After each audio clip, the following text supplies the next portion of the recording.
What is going on, guys? Lewis Magic Movie Reviews here, and welcome to my Valentine's Day film recap. Is where I recap all the films, all the romantic films I've seen before, and then I'm going to rank them in my order. So yeah, first we're gonna do the best list, then it's most disappointing, then it's the worst. So like it's done in each of the order. So this is my list, and yes, I heard if we like all the same stuff, the world would be boring. So we have different opinions. This is what I think of romantic films. If you think different to me, make your own list. But this is my list, and hopefully you enjoy it. And without further ado, let's begin. So before we start off with the best list, I do have a few honourable mentions, and they are The Lucky One, Bridget Jones's Baby, Dear John, The Notebook, The Best of Me, The Fault in Our Stars, and 50 First Dates. Now without further ado, let's crack on the top 10 list. So coming in at number 10, yes, people may be a little bit shocked that this is going to be my best list, because I'm pretty sure most people had this in their worst list, but I love this film, and that's something borrowed. Yeah, this film thoroughly entertained me. I was just having a nice time with this film, and I really enjoyed it as well. It was entertaining, and I loved it, and it was just a good film. And yeah, I have to agree with some people. Kate Hudson's character is a little bit annoying. Maybe her character is supposed to be annoying, but okay. But 9 other films on my list I find a little better than this film, but it's still good. The chemistry between Ginnifer Goodwin and Colin Egglesfield was there. It was really good. And I just loved Something Borrowed. And John Krasinski's character was amazing, and he brings a lot of charm to the table in an unintentional way, of course, and in a good way, of course. So that's why Something Borrowed is my number 10. Coming in at number 9, again, this is one of my most underrated romantic films I've ever seen. Yeah, coming in at number 9 is Leap Year. Leap Year. I mean, oh my god, this film was amazing. I was laughing at some parts. This was funny, it was smart, it was good. Matthew Good brings lots of charisma to the table. Amy Adams was really good in her role. Their chemistry works. The cinematography was beautiful. And also, I have to say, the Irish accents, again, are just so good in this film. I loved Leap Year. Leap Year is by far one of the most underrated rom-coms I've ever seen. I loved it. It was just so hilarious. And it just had me thoroughly entertained, and I wasn't bored. I just loved it. That's why it's my number 9. Number 8. People may count this as a Christmas film. I count this as a Christmas film and a Valentine's Day film. My number 8 is Love Actually. I mean, this is a very good film with lots of actors. Feels like you have Hugh Grant. Yeah, speaking of Hugh Grant, another film that he started will be mentioned him later on my list. But this film was really good. Colin Firth as well. You have Liam Neeson. Just a film filled with great actors in it, and I loved Love Actually. It is one of the best Christmas films I've ever seen, and one of the best romantic films I've ever seen. That's why Love Actually is my number 8. Number 7. Yes, people may be shocked that I've got a Nicholas Sparks adaptation on my list. Well, that's right. My number 7. I'm going with Safe Haven. Safe Haven was really intriguing from start to finish. It had me enthralled with the story, enthralled with the characters. Julianne Hough, Josh Duhamel have amazing chemistry on and off screen. And this was also directed by Lasse Hallström, yeah, the director who you know from Dear John, was actually directing this one as well. And I actually preferred Safe Haven to Dear John, don't get me wrong.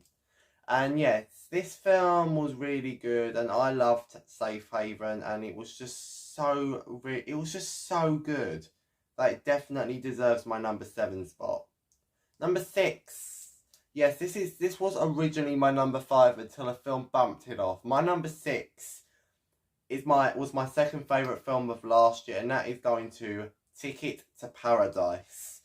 Yes, again, like I explained in my top 3 best films of last year and my most disappointing film of last year, this was originally my number 2 of last year because how much I loved this film. It was funny, it was smart, it was just beautiful. The scenery in this film was absolutely stunning.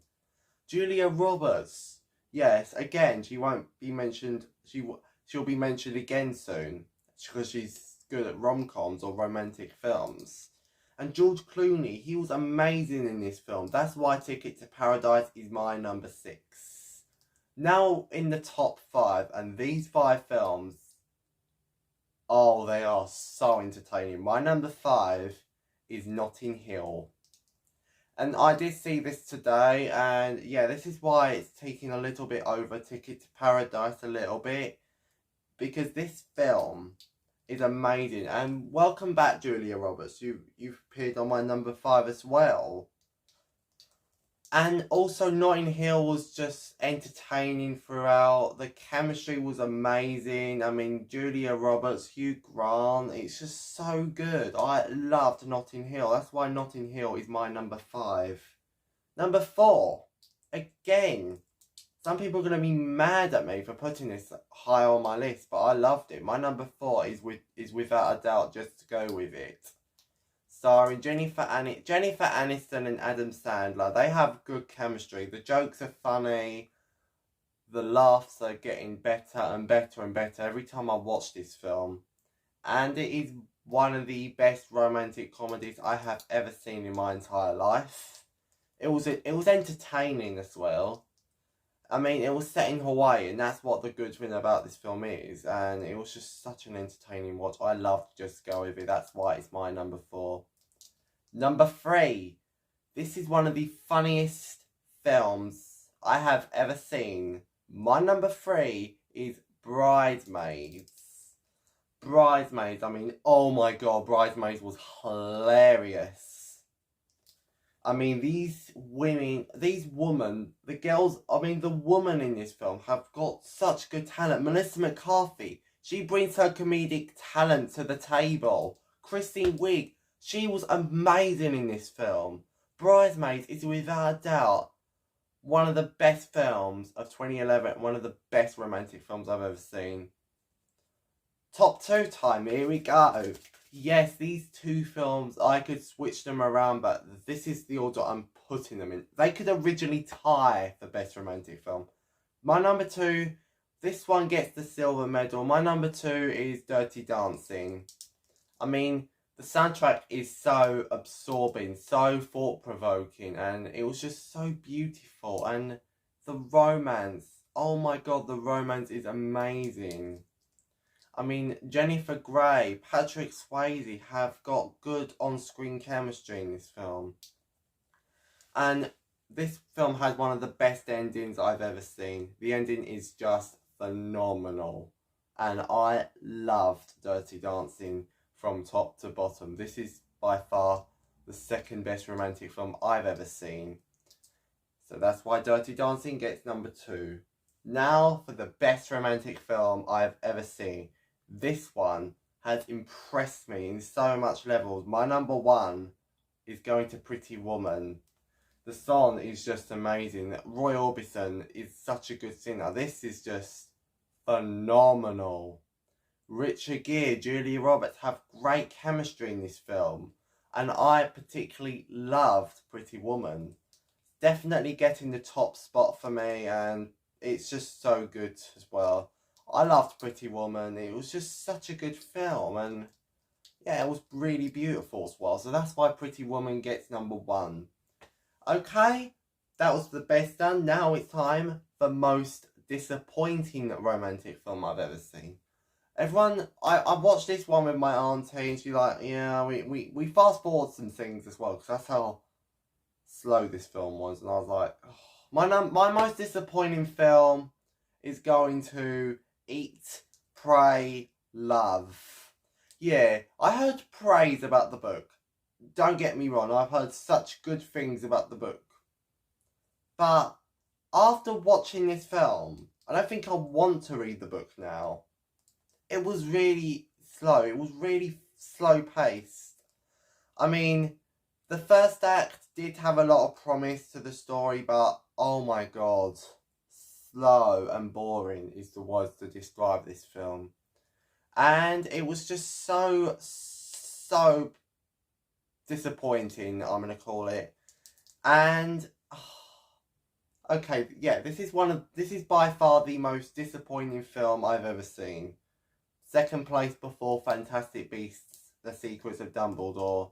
Yeah, this is just really disappointing on every level. That's why it's my most disappointing film. Now it is time for the worst romantic films, the cheesy factors. So let's begin. So starting off at number 3. Stars an actress who is good in her roles, like Dear John, Mamma Mia, Mean Girls, or Les Miserables. My number 3 is Letters to Juliet.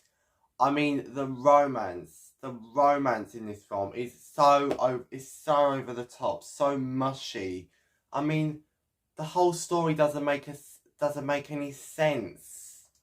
The only good things about this film is Amanda Seyfried, Vanessa Redgrave, and the cinematography and the music in this film. They are the saving graces of this film.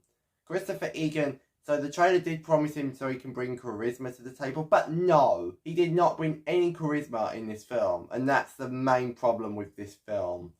So that's why it's my number 3. Number 2. I mean, this film, everyone's been telling me how bad this film was. Some people I speak to have been telling me how terrible this film was. Like, you could be wrong. I asked my mum to rent this on Amazon Prime, and I was like, they're right and I'm wrong. My number 2 worst romantic film is I Don't Know How She Does It. More likely, I don't know how this film exists. I mean, Sarah Jessica Parker, what are you doing in this film? She was absolutely terrible in this film, and it was so painful to watch, and I hated this film.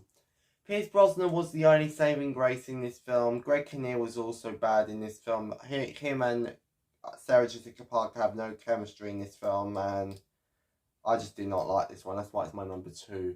Now time for the worst romantic film I have ever seen, and that goes to P.S. I Love You.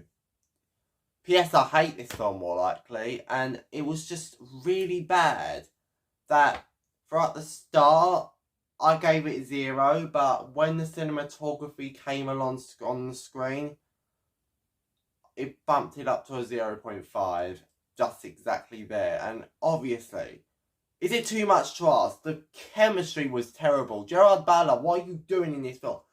Why did you insult Elvis Presley? Why? Just tell me why you insulted Elvis Presley. I'm gonna calm down here. I have never in my life been angry at a film like this. I despise this film. P.S. I Love You is without a doubt one of the worst films I've ever seen. Hilary Swank, why? Why did you do this film? Oh, I'm gonna calm down. And P.S. I Love You is by far the worst film of romance. That's why it's my number 1. So there you have it, my Valentine's Day film recap. If you want to watch more of my reviews, subscribe to Lewis Magic Movie Reviews. Type down in the comments down below. Let me know what you thought of my review, and I'll see you next time. Bye!